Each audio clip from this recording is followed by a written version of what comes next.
reka twongere tubifurize amahoro n'imigisha, reka tubifurize kumererwa neza inshuti bavandimwe muryango mugari w'akadasohoka bakunzi ba TV Dunia Nikote. Twongeye kugaruka mu mbaduko ya gikomando, tugarukanye amakuru adasanzwe utasanga ahandi uretse hano kuri TV Dunia Nikote. Turi ku itariki ya 25 z'ukwezi kwa 11 ni 2025.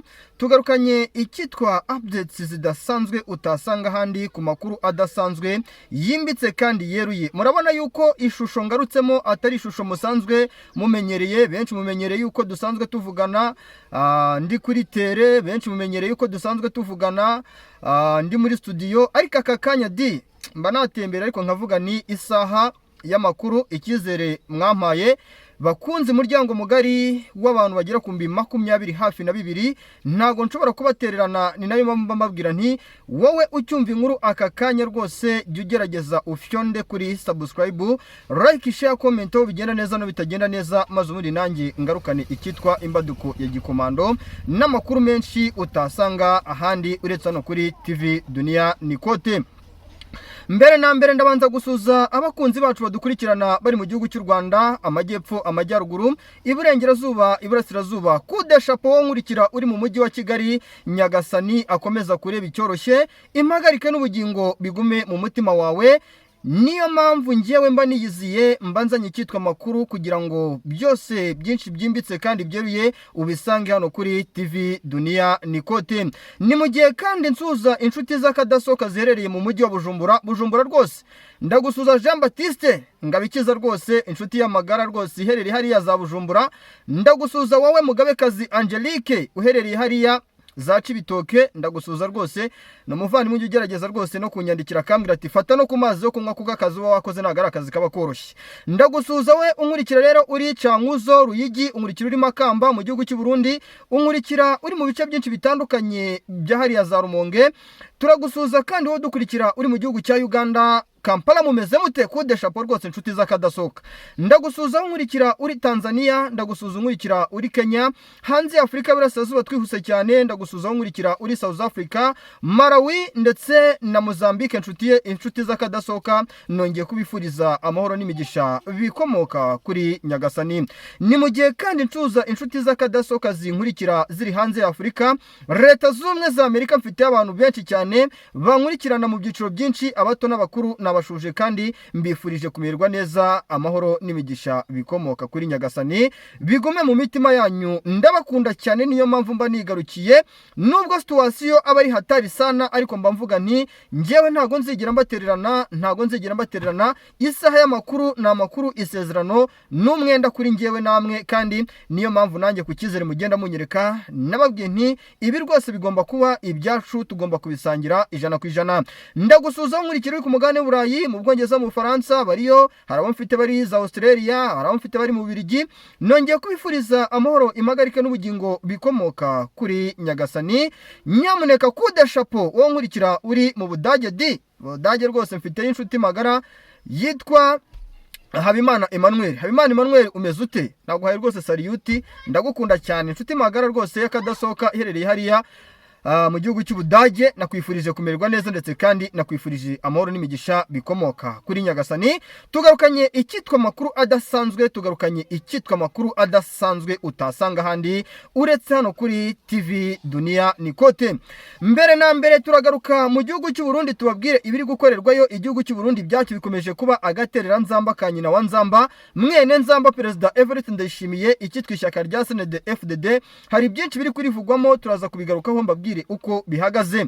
Ni mu gihe kandi turi buze kugaruka ahitwa za Ruyigi, aho abaturage benshi ngo bakomeje gusakwasakwa, bashinzwe kuba bashobora kuba bakorana n'ikitwa umutwe wa Tabara usanzwe uzwi urwanya ubutegetsi bw'igihugu cy'u Burundi. Turagaruka kandi ku mugabo witwa Mbayahaga Nyamuneka ukomeje kugenda avuga amagambo menshi arimo nayo guserereza igihugu cy'u Rwanda. Uyu nawe turaza kumugarukaho tukubwire ibyamubayeho. Ese niki cyamubayeho? ni byiza cyangwa se ni bibi, ni icyitwa ubudasa mbazaniye.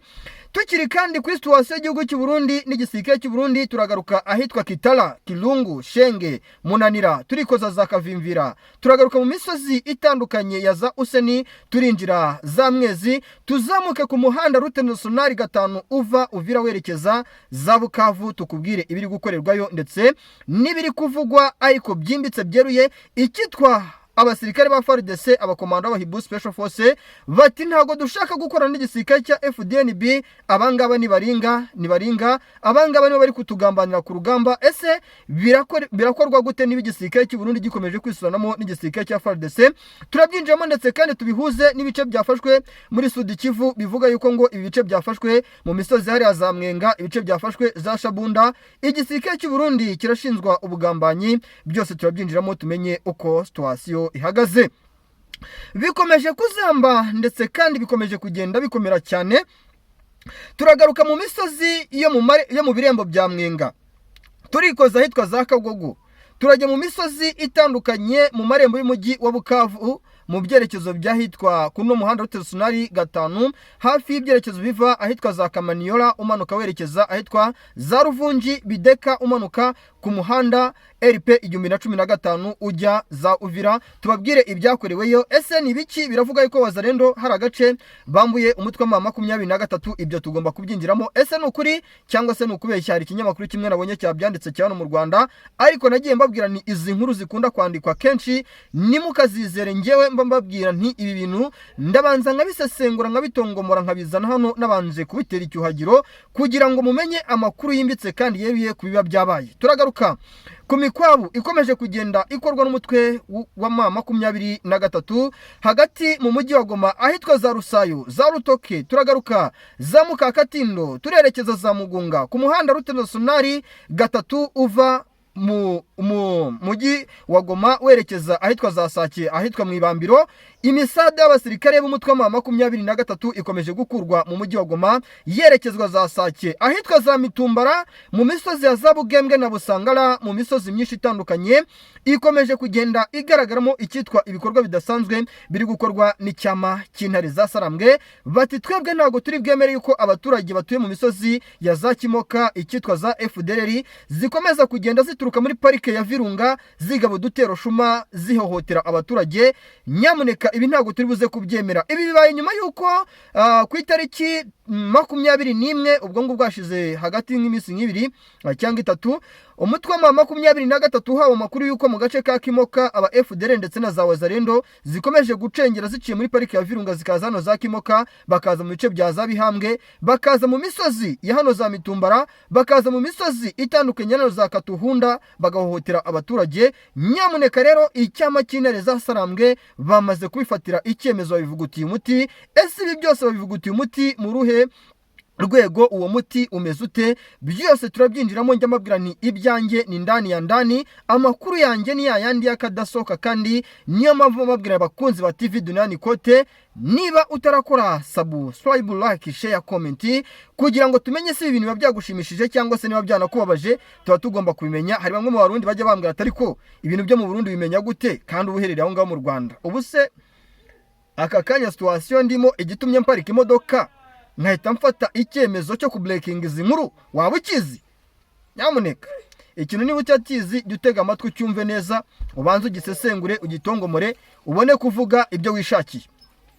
Turagaruka rero mu makuru adasanzwe, ni deployment zidasanzwe mu misozi ya za Warikare, mu misozi yahitwa za Busisi, turagaruka za Mayuano, turerekeza mu misozi ya za Karembe, Peti na Bulayi, turerekeza za Fatuwa na Bukumbirwa. Tubabwire uko situation ihagaze mu misozi i Warikare. Hari byinshi biri gukorerwayo, hari byinshi biri kuvugwa. Ese ibiri gukorerwayo, ibiri kuvugwa ni biki? Byose ni ubudasa bwimbitse kandi bweruye, ni byinshi biri kuvugwa ndetse kandi ni byinshi biba biri kugenda bigaragara muri rusange.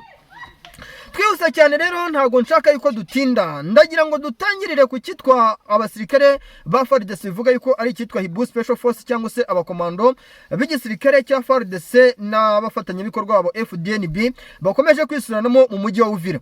Nagiye mbadondosha ku makuru mbabwira nti igisirikare cy'u Burundi ndetse n'igisirikare cya FARDC hari ikintu cyitwa kutumvikana gikomeje kugenda kigaragara, ndetse kandi kizateza ubwumvikane bubi, ndetse kandi buzateza ikibazo hagati mu cyitwa igisirikare cya FARDC n'igisirikare cy'u Burundi. Nagiye mbabwira mbadondosha ku nkuru zidasanzwe mbabwira nti igisirikare cy'u Burundi hari uduce twinshi twagiye dufatwa, ariko FARDC mu basirikare bakomeye bakagenda bashinza bamwe mu basirikare b'igisirikare cy'u Burundi, ari naho havuye bari Ngomikiza Venusti bari abatawe muri yombi mu kwezi kwa 9 bari kumwe na bagenzi babo bagera kuri 4. Mbabwira yuko aba bose bagiye bashinzwa gutanga amakuru y'ukuntu urugamba ku ruhande rw'igisirikare cya FARDC n'igisirikare cy'u Burundi baba biteguye. Ibintu rero byahinduye isura. Agasozi kitwa Kitara na Karungwe, imisozi ya Zashenge ndetse na Munanira, imisozi iri mu nkengero z'ikiyaga cya Tanganyika Pruta ku nkombe z'ikiyaga cya Tanganyika, imisozi iri hafi y'ino mihanda ihuriwemo n'imihanda iva za Uvira werekeza za Fizi, no misozi ya za Baraka na za Karemberembe. Abarundi bakomeje kugenda bakurayo bakazana igisirikare cya FARDC. Nk'ubu hari icyitwa report risasi na majeruhi ingeza aka kanya bivuga yuko ngo icyitwa ubwisuranimo bwabaye hariya muri Uvira. Biravuga yuko ku ruhande rw'igisirikare cy'u Burundi nibuza ubu bwisuranimo bwatumye batakaza abasirikare bagera kuri 3, Wazalendo bakatakariza abasirikare bagera kuri 5. Ibi kandi byabaye nyuma yuko n'ubundi igisirikare cy'u Burundi gikomeje kuvuga yuko kibabajwe ndetse kandi gihangayikishijwe nuko bamwe mu bari gukorana ku rugamba bakomeje kugenda basa naho bari kugaragaza yuko batabishimiye cyangwa se badashaka gukorana nabo mu buryo bumwe cyangwa se ubundi. Ibi bintu ubona yuko bikomeje kugenda biteza inkeke ndetse kandi n'ikibazo ku rwego ruri hejuru. Ni ibintu ubona yuko rwose buri muntu wese ari kwibaza avuga ati se niba FARDC abahibu Special Force abanakonda aba Eagles bari kuzanwa mu mujyi wa Uvira, abasirikare b'Abarundi bari baradeployingwe za Kavimvira, twagiye tubona baca kuri no muhanda Uvira Bujumbura, uno muhanda wa Gatumba uri mu majyaruguru y'ikiyaga cya Tanganyika, tukabona hoherezwa abasirikare b'Abarundi. Ariko aka kanya igisirikare cy'u Burundi bakaba bari kuvuga yuko kigomba kurinda umujyi wa Uvira ku kigero kingana na 30%, kandi igisirikare cy'u Burundi tuzi neza ko na leta y'igihugu cy'u Burundi bo bajye bavuga ngo Uvira ngo ni nk'iyindi centre ya Bujumbura. Iki ni ikibazo gikomeye rero nayo ko rero kiribuze guteza ihurizo ndetse kandi ku rwego ruri hejuru, aho nababwiza ukuri ko icyitwa ubwisuranimo bukomeje guteza ikibazo ku rwego ruri hejuru. Hari imisozi yitwa za Kitamwaruzi yafashwe muri za Sud Kivu hariya za hafi mu birembo bya Mwenga. Hari imisozi yitwa za Kingwengwe bivuga yuko yamaze kugeramo umutwe wa 23. Hari imisozi yitwa za Ruvungi aka kanya yafashwe. Aka kanya biravugwa ndetse kandi biremezwa bishingiye ku mafoto ndetse n'amavideo. Nagiye mbabwira nti wowe utari muri groupe yanjye andika nimero 0788587237 amashusho n'amafoto mamo ashingiye ku byabereye ku rugamba bijye bikugeraho uko bisanzwe n'ubundi mu budasa bwacu, abo dusanzwe tubana bo barabizi.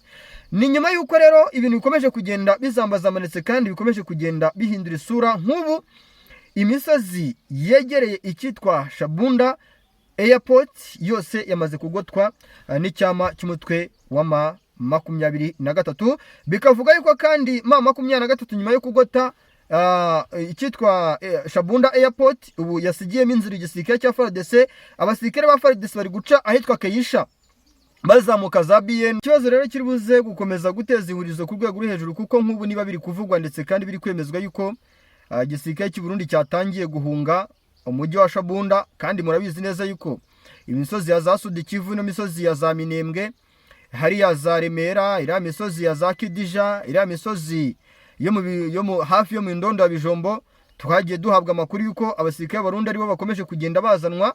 Ariko ku ikubitiro icyitwa Shabunda Airport, nyuma yuko igisirikare cy'u Burundi kimaze gukeko cyangwa se kuvugwa yuko cyagambaniye iki kibuga cy'indege cya Shabunda, cyamaze no gufatwa n'umutwe wa 23. Biravugwa ndetse kandi biremezwa yuko umutwe wa 23 mu rwego rwo kwirinda guhangana cyangwa guhatana mu buryo bumwe cyangwa se ubundi, bahaye inzira abasirikare b'Abarundi n'abasirikare ba FARDC bagava mu mujyi wa Shabunda. Ubu ngubu aka kanya biravugwa ndetse kandi bidasubirwaho yuko ikibuga cy'indege cya Shabunda kiri gukontororwa Tototombe ubu ngubu cyitwa ikibuga cy'indege cya Shabunda cyamaze gufatwa n'umutwe wa M23, ariko nanone ku ikubitiro igisirikare cy'u Burundi kiracyashinzwe yuko aricyo kiri kugambana ku rugamba. Ibi rero bikomeje kugenda biteza ikibazo ndetse kandi bikomeje kugenda binateza inkeke ku rwego ruri hejuru. Benshi bibaza bati rero ibi bintu biraza kurangira gute? Benshi bibaza bati ibi bintu iherezo ryabyo riraza kubirihe? Bigashoberana cyane ndetse kandi bikanagenda bihindura isura uko umunsi ugenda uza haza undi muri rusange. Tuvuye Sud Kivu gatoya rero ndagira ngo tunyarukire ku ruhande rw'igisirikare cy'u Burundi. Nk'ubu biravugwa ndetse kandi biremezwa yuko icyitwa Evariste Ndayishimiye alias Neva nyamuneka Sebarundi akomeje gushinzwa bya hafi kugira uruhare mu guhabwa amwe mu mafaranga ahangwa n'igihugu cy'u Bubiligi, ndetse nawe na Kisekedi Shirombo amafaranga bahawe n'igihugu cy'u Bubiligi ngo bagerageze gufasha FDLR igitorezwa ku butaka bw'igihugu cy'u Burundi ndetse nacumbikirwe. Aba bagabo rero barashinzwe n'igihugu cy'u Bubiligi rwose ngo igihugu cy'u Bubiligi kirimo kirabishyuza amafaranga yabo cyabahaye, nyuma y'uko ngo ibyo Perezida Evariste Ndayishimiye yemeye aka kanya nta na rimwe ku ijana yigeze akora. Ibi kandi nongera kwibutsa yuko biri guteza n'ikibazo gikomeye hagati muri leta y'igihugu cy'u Burundi, kuko biravuga yuko amwe mu mafaranga uyu Perezida Evariste Ndayishimiye yahawe kugira ngo ashyigikire ino FDLR bivugwa ndetse kandi byemezwa kari amafaranga menshi cyane Perezida Evariste Ndayishimiye no kuyishyura bizagorana. Ku masezerano rero akomeye y'ibanga uyu Perezida Evariste Ndayishimiye yari yagiranye na Perezida Antoine Félix Tshisekedi Tshilombo, igihugu cy'u Bubiligi kiremeza gishinza uwitwa Perezida Evariste Ndayishimiye yuko yemeye gufasha iyi FDL ndetse bamwe akabashyira no mu gisirikare cye abandi akabashyira mu mbonerakure. Ariko ibyinshi mu byo bari bemeranyije ubwo ntago tujya kubyinjiramo cyane, ibyo turaza kubigarukamo mu nkuru ya nyuma kuko ndi gukubita mbangura nihuta. Uwitwa ngo Perezida Evariste Ndayishimiye ngo ntago yigeze abikora. Ibi rero bivuga yuko ngo ubu ngubu amakimbirane yatangiye hagati y'igihugu cy'u Bubiligi ndetse n'igihugu cy'u Burundi. Amakimbirane yatangiye hagati y'igihugu cy'u Bubiligi n'igihugu cya Repubulika Demokarasi ya Kongo. Niyo mpamvu uri kubona byinshi biri kugenda bigarukwaho bati imwe mu mitungo ya Perezida Antoine Félix Tshisekedi Tshilombo igihugu cy'u Bubiligi kigiye gukoraho ubushakashatsi kirebe aho ituruka, niba Perezida Antoine Félix Tshisekedi Tshilombo atari gusahura igihugu cya Repubulika Iharanira Demokarasi ya Kongo. Mbibutsa ko uyu Perezida Antoine Félix Tshisekedi Tshilombo afite ubwenegihugu bw'ibihugu bibiri aricyo gihugu cya Repubulika Demokarasi ya Kongo ndetse n'igihugu cy'u Bubiligi. Rero bivuga yuko ari nabyo bintu bikomeje kugenda binatuma igihugu cy'u Bubiligi gisa naho rwose ubona ko kimufiteho access mu buryo bwimbitse kandi bweruye batanabihisha. Situation rero mu gihugu cy'u Burundi ntago ndi bujye kure, ngewe ndibanda cyane mu gihugu cy'u Burundi, twibanda no kubwicanyi bukomeje gukorerwa abaturage bitwa abanyamurenge mu mujyi wa Bujumbura no mu bindi bice bitandukanye byo mu gihugu cy'u Burundi. Turagaruka rero ku cyitwa ibikorwa bidasanzwe. Ishyaka rya CNDD-FDD rikomeje kugaragaza ibikorwa byo kwibasira cyane abatavuga rumwe n'ubutegetsi bw'ishyaka rya CNDD-FDD, cyane cyane ngo ababarizwa mu ishyaka rya CNR nibo bakomeje kugenda bitabwaho cyane, bakomeje gukorerwa ibikorwa navuga yuko bitari byiza. Ibi byose biravugwa yuko hari abantu bagera kuri 6 bamaze gutabwa muri yombi nyuma yo kugaragarwaho n'ibikorwa bigera ku 9 byo kugomora abaturage. Ese ibyo bikorwa bigera ku 9 byo kugomora abaturage byanatumye abo bantu bagera kuri 6 batabwa muri yombi ni biki? Ni ubutaka bw'igihugu cy'u Burundi. Amakuru yo ni menshi cyane. Turaza kwikoza mu mujyi wa Bujumbura mu bisozi yahariya za Cibitoke tubabwire uko situation ihagaze. Perezida Evariste Ndayishimiye mu rugo rwe icyitwa umutekano yagikajije nyuma yo kwikanga yuko mu gihe gitoya ashobora kuba yakorerwa kudeta itunguranye. Ese ni iyihe mpamvu ikomeje gutuma Perezida Evariste Ndayishimiye yikanga icyitwa kudeta? Turaza kwikoza kandi ku ruhande rw'abaturage benshi cyane mu gihugu cy'u Burundi, abenshi muri bo bakomeje gutaka icyitwa ubushomeri. Ni mu gihe kandi bimwe mu bikorwa bitandukanye bivugwa yuko bigira uruhare mu gushyigikira abaturage bavuga yuko ngo bategereza amaso yabo agahera mu kirere. Turaza kwikoza kandi ku ruhande rwa situation imikoranire iri hagati ya FDLR ndetse kandi n'iyi leta y'ishyaka rya CNDD-FDD y'igihugu cy'u Burundi. imikoranire ikomeje gutuma uwitwa perezida Evariste Ndayishimiye yisanga ahaga. Nibyo kandi nanone ni mu gihe kandi abaturage bo bakomeje gutabwa muri yombi bashinzwa gukorana n'icyitwa Red Tabara. Ni mu gihe kandi bivuga yuko abenshi mu bari gutabwa muri yombi ari abafite imiryango migari yahunze, bamwe bahungiye mu gihugu cy'u Rwanda, abandi bagahungira Tanzania, ndetse kandi abandi bagahungira mu bihugu bitandukanye birimo Uganda n'ahandi hatandukanye ku isi. Ariko aba baturage bakaba bakomeje gushinjwa ngo kuba bari gukorana cyane n'ababarizwa mu mutwe wa Red Tabara. Ni umutwe wa Red Tabara bizwi cyane yuko ukora nk'intare zasarambwe nk'uko bikomeje kugenda bigaragara, ndetse kandi bikavuga yuko iyi Red Tabara uko umunsi ugenda uzahaza undi niko ikomeje kugenda ikaza imbaraga zidasanzwe. Ariko bikavuga yuko by'umwihariko perezida Evariste Ndayishimiye mu kugaragaza yuko Red Tabara ishobora kuba yaba igiye kwinjira ku butaka bw'igihugu cy'u Burundi cyangwa yaba iri ku butaka bw'igihugu cy'u Burundi, ngagerageza gufata abasirikare akabambika impuzankano za gisivile, akababwira ati mujye mu mujyi wa Bujumbura murasana ubwanyu, abaturage nibumva urusaku rw'amasasu ntabwo bari bwongere gutaka yuko bafite ubusomeri cyangwa n'ibindi bibazo birimo inzara n'ibindi bitandukanye, ahubwo baravuga yuko umwanzi ashobora kuba yaratwinjiriye. Ni ibibazo rero ubona yuko bikomeje kugenda byiyongera ku butaka bw'igihugu cy'u Burundi, ndetse kandi bikavuga yuko perezida Evariste Ndayishimiye akomeje gukoresha amayeri n'amanyanga akomeye cyane yo kwibanda cyane mu kugaragaza yuko icyitwa Red Tabara ishobora kuba igerageza kugaba udutero shuma mu gihugu cy'u Burundi. Ariko bikavuga yuko nubwo akomeje kugenda abivuga cyangwa nubwo akomeje kugenda abikora, biravuga yuko igihugu cy'u Burundi aka kanya gikomerewe ndetse kandi kigoberewe cyane. Aha ndagira ngo dutangire ku ishyaka rya CNDD-FDD ryamaze gucikamo ibyiciro bigera kuri bitatu.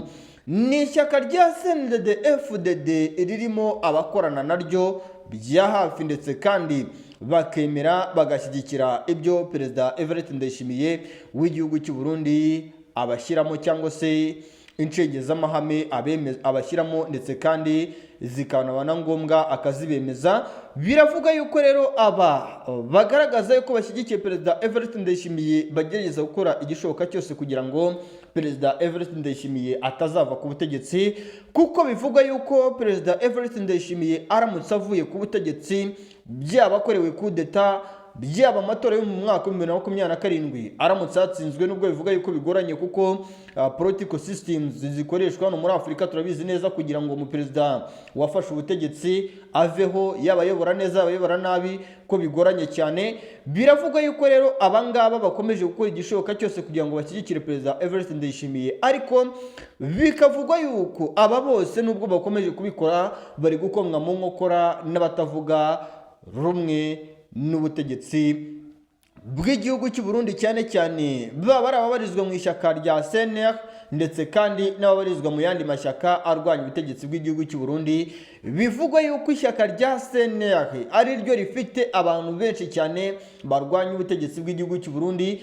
Bikanavugwa yuko perezida Evariste Ndayishimiye agiye gukora buri kimwe cyose gishoboka kugira ngo agabanye imibare y'ababarizwa muri iriya shyaka, kuko ngo icyitwa incenge z'amahame y'iri shyaka ngo byamaze kumvikana cyane yuko abaturage b'igihugu cy'u Burundi benshi babishyigikiye, ndetse kandi bakanabigaragariza mu marangamutima ibitekerezo ibyo bakora uko umunsi ugenda uzaza undi. Rero ukabona yuko ubutaka bw'igihugu cy'u Burundi ibyarwo rwose bikomeje kugenda biba ikibazo, ndetse kandi bikaba kagaterera nzamba ka nyina wa nzamba.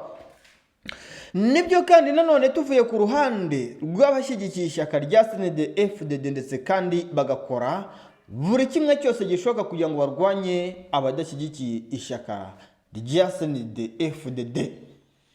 Ni ku ruhande rw'abadashyigikiye ishyaka rya CNDD-FDD bivugwa yuko aba bose iyo CNR navuze biri kuvugwa yuko bari guca impande bagakorana bya hafi n'imitwe imwe yitwaje intwari irwanya ubutegetsi bw'igihugu cy'u Burundi, irimo iyi Red Tabara tuzi kuva kera yarwanyije ubutegetsi bw'igihugu cy'u Burundi, ndetse kandi bikagaragara yuko uko umunsi ugenda uzaza undi ibi bintu bikomeje kugenda bihindura isura ndetse kandi binakomera cyane. Nk'ubu biravugwa yuko uwitwa Colonel Bofo Ndoreyaho, uyu nguyu wahoze ari umuyobozi wa polisi mu cyahoze ari intara ya Ngozi, nyuma yuko yafungiwe kuba yaragize gutya agafata ikawa akayohereza Tanzania, ariko gahunda ihari ari ukuyambutsa umupaka uhuza igihugu cy'u Burundi n'igihugu cya Tanzania igahita igira no mu gihugu cy'u Rwanda.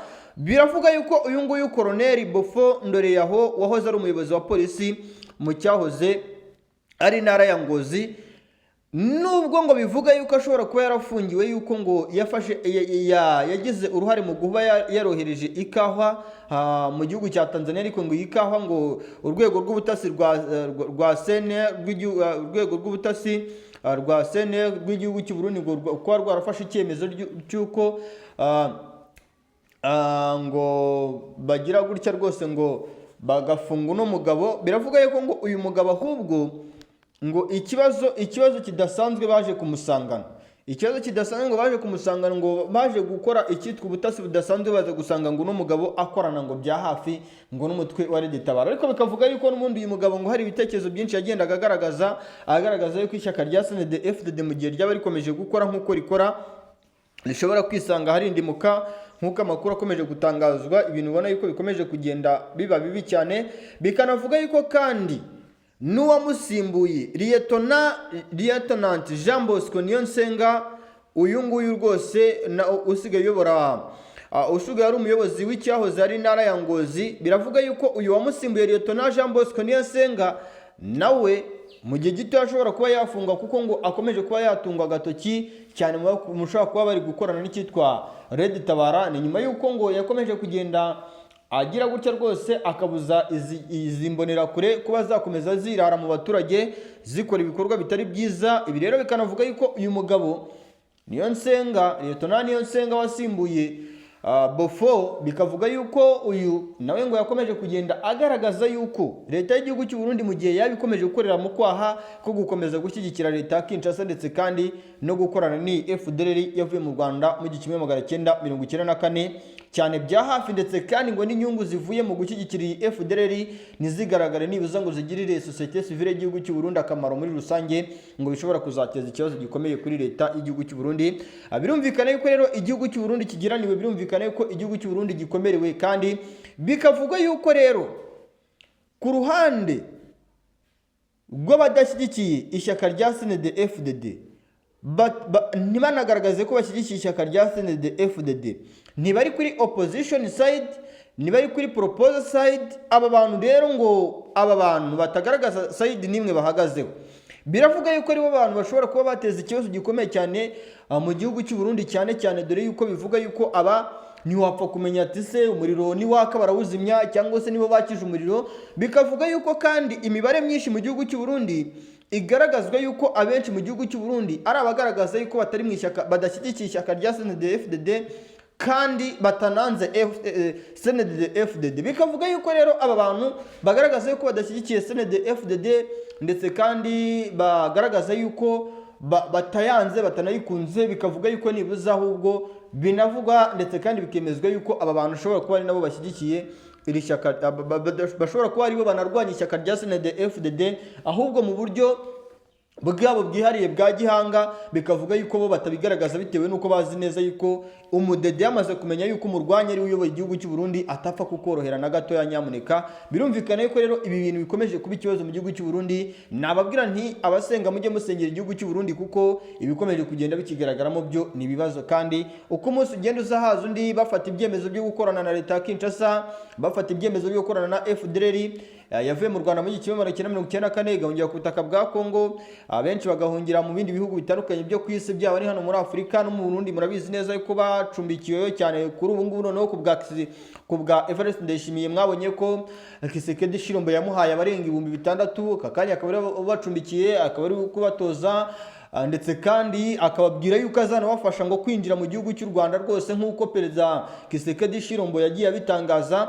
Ni ibibazo rero ubona yuko bikomeje kugenda bituma ahubwo kugira ngo leta y'igihugu cy'u Burundi ikundwe n'abaturage bayo, ahubwo abaturage bakomeje kugenda bagira amakenga bitewe n'ibikorwa bikomeje kugenda bigaragara hagati mu gihugu cy'u Burundi, ndetse kandi ku munsi ugenda uzaza undi niko bikomeje kugenda byiyongera. Nyamuneka